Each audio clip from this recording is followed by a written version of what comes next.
मी त्यांच्याशी बोललो, त्यांनी माझ्याकडे भावना व्यक्त केली की पत्रकारांच्या बद्दल चुकीचं वक्तव्य करण्याची माझी इच्छा बिलकुल नव्हती.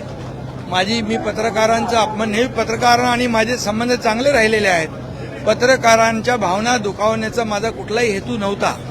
परंतु दररोज जे कोणी काय त्यांना म्हणतात, अरे जे रोज त्यांच्या विरोधामध्ये बोलतात, रोज त्यांच्या बद्दल अपशब्द काढतात, तोडून टाका, मारून टाका, तुडवून टाका, घरात घुसा आणि अतिशय खालच्या दर्जाच्या, नीच दर्जाचे, अतिशय खालच्या दर्जाचे जे शब्द वापरतात आपल्या मीडियासमोर, खरं म्हणजे हा मीडियाचा देखील अपमान आहे. किती वेळापासून काय काय बोलतायत तेही आपण पाहिलेलं आहे. याचा राग संजय पाटील यांच्या मनामध्ये आहे. त्या पत्रकारांच्या बाबतीमध्ये त्यांच्या मनामध्ये कुठलाही राग नाही आणि पत्रकारांच्या बाबतीमध्ये अशा प्रकारचं वक्तव्य कधी आम्ही कोणी लोकप्रतिनिधींनी करूही नये.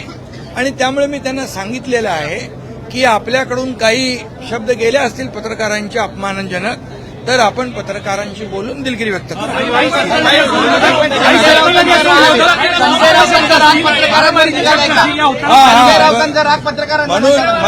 म्हणून मी सांगतो, त्यांनी तशीच भावना व्यक्त केलेली आहे. तर मी आपल्याला एवढंच सांगतो की जे लोक आता संजय दिना पाटील यांनी माझ्याजवळ भावना व्यक्त केल्या, पत्रकारांचा अपमान मला करायचा नव्हता बिलकुल, परंतु जे दररोज त्यांच्या विरोधामध्ये जे वक्तव्य करतायत, त्यांच्या घरातल्या परिवाराच्या बाबतीमध्ये वक्तव्य करतात, हे अतिशय निंदनीय आहे. हे आता कुठली पातळी आहे? किती दिवस तुम्ही बघताय? अगदी 2022 पासून आपण काय भाषा, काय लोक वापरतायत? म्हणजे ही काय लोकशाहीमध्ये एक महाराष्ट्राची संस्कृती आहे का? ही महाराष्ट्राची परंपरा आहे का? अशा प्रकारे आई बहिणींचा उद्धार करणं, आई बहिणीवरून शिव्या देणं, हे किती, आणि पत्रकारांच्या समोर, आणि डोंट कटही म्हणायचं.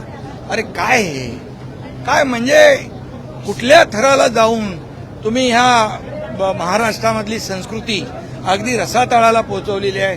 याचा राग संजय पाटील यांच्या मनामध्ये आहे.